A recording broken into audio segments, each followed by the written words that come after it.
دو قسم کے لوگ ہیں جو تصوف کے ان نکات کو نہ سمجھنے کی وجہ سے گمراہ ہوئے ہیں۔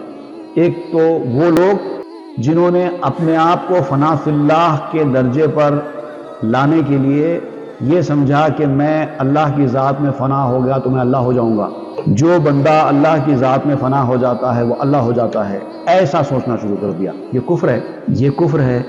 اللہ کی ذات میں فنا ہونے کا مطلب یہ نہیں ہے کہ تم اللہ بن جاؤ، ایسا نہیں ہو سکتا، اس کو وحدت الوجود نہیں کہتے۔ تو یہ ایک طبقہ ہے جو گمراہ ہو گیا۔ دوسرا وہ طبقہ ہے جو وحدت الوجود کے اس مسئلے کو نہ سمجھنے کی وجہ سے، فنا فی اللہ کی اس کیفیت کو نہ جاننے کی وجہ سے، جو وحدت الوجود کے قائل لوگ ہیں ان کو گمراہ کہہ دیا، ان پر کفر کا فتویٰ لگا دیا۔ یہ نہیں سمجھتا کہ تو نے مسئلہ سمجھا ہی کہاں ہے،